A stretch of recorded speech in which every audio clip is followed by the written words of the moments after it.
A few years ago, I had just launched my e-commerce business, but my growth was plateauing and I was absolutely burning out. Fast forward to today, and I've now built that business to run almost entirely without me. I've traveled to 10 countries in the last 12 months, currently filming this from Cape Town, South Africa, and that business has gone on to generate over £1.5 million in revenue.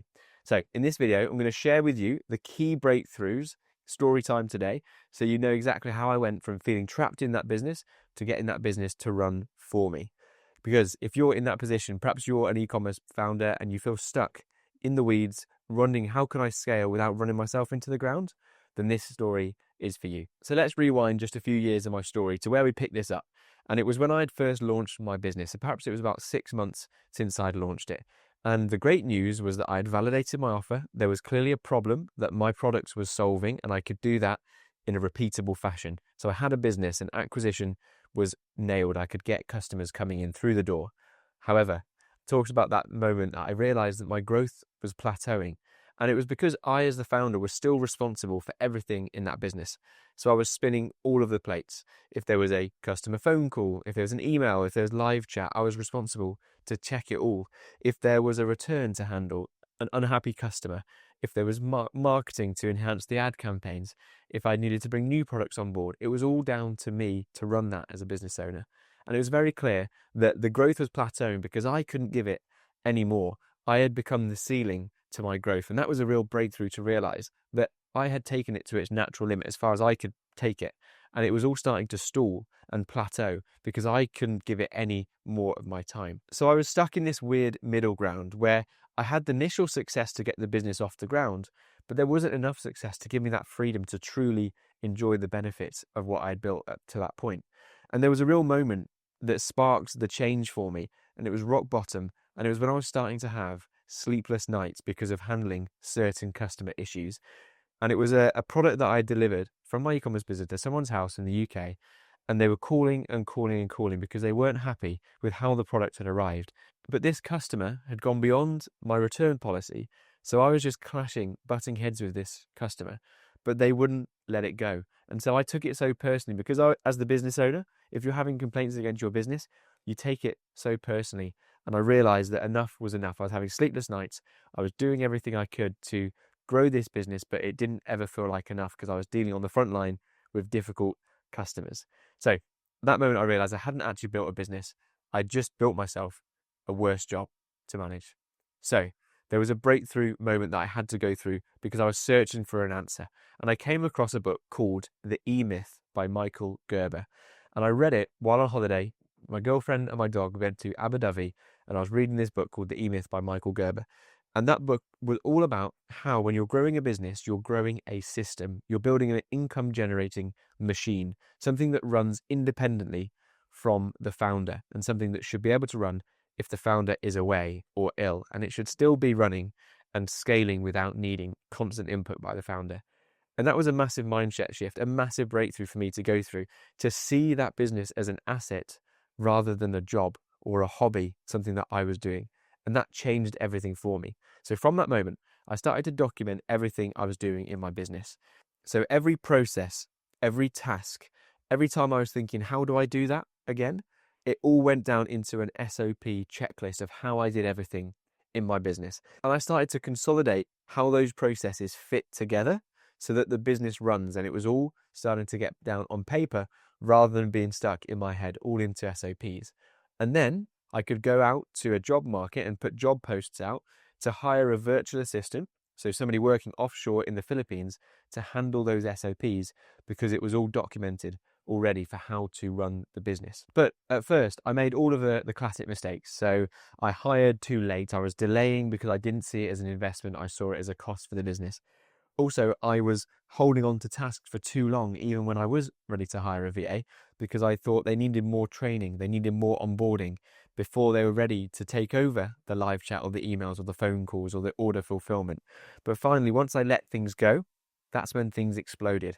After just a couple of months with hiring my first VA, my revenue tripled because I finally had the confidence to increase my ad spend because I knew that the operations, the infrastructure, could handle the increased capacity, and I could just look at how to grow that business because I had the time to think about how to increase the ad spend, look at new acquisition channels, because I had the headspace to do that and I wasn't the one handling all of the extra capacity that I was putting into that business. But in that moment, I realized, and the key breakthrough for me was that you don't grow by doing more, you actually grow by doing less, but better. And from that moment, I was able to keep the business growing without me being involved all the time. And the moment I realized this was the case was when I went on holiday for the first time since putting a VA on board. And we went to Cyprus, and I was in my hotel room in Cyprus, and I was thinking to myself, this needs to be a complete switch off. This is the first test for my VAs, my business, the documents I put in place to see how well that business can run without me. So I was going to the beach, I was in the pool, I was lying there reading books, thinking, is this business going to just completely flop without my constant involvement? And the opposite happened. And when I went to check my business for 10-15 minutes a day in the hotel room while my girlfriend was getting ready to go out for dinner, I looked to see how the business was performing, and it was actually growing despite me not being involved at all in the business day to day. It wasn't just surviving, it was growing. We were getting more sales than when I was constantly there because I allowed the business to flourish and grow without me tinkering and micromanaging my VAs, holding on to the fort while I was away. And so now, since then, I've been able to realize that this business can keep scaling and growing without me while I focus on the most important tasks at the top of the business and allow systems to handle the operations for that business. And that's why now I've spent 75% of the year traveling in Cape Town, South Africa now, spend time in Bali, and I've built this lifestyle where I can travel, take a laptop with me and continue to grow myself and scale my business, still work very hard and scale, but also have the freedom to explore these different places because I'm not tied to my business and I can cross time zones and things will still grow.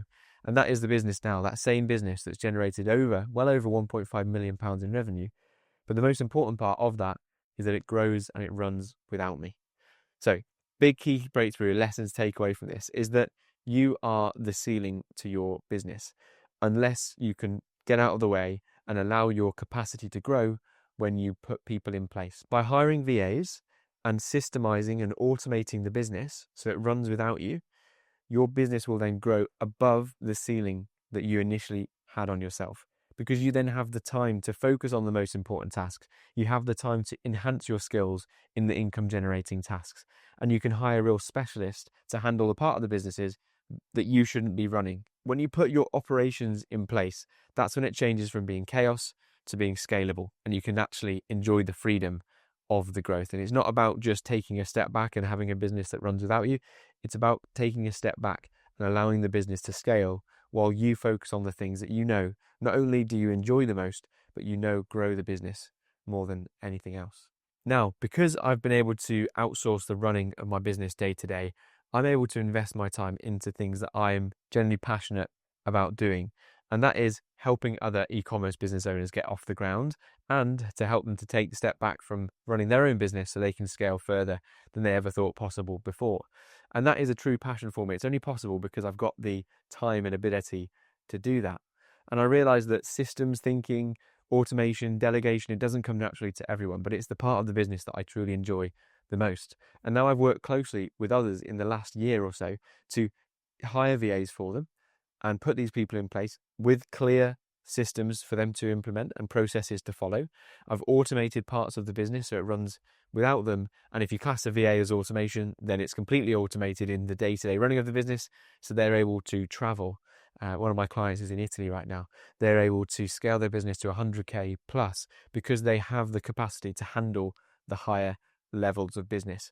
And it's all organized. And it's also for one of my clients who mentioned in an interview with me on the YouTube channel, they said that now they're able to actually sell that business because it's an asset that an investor would be interested in because it runs without their daily involvement. So if you're in that position, you're generating some sales, but you're not able to scale to the next level, and you know deep down that you are the bottleneck to your growth, then I'm offering free calls right now with the first link in the description where I'll personally diagnose your biggest bottleneck in your business and talk about the one key thing that you can do to enhance your business to get to the next level. So with that said, thank you for watching the video today, and I'll catch you in the next one.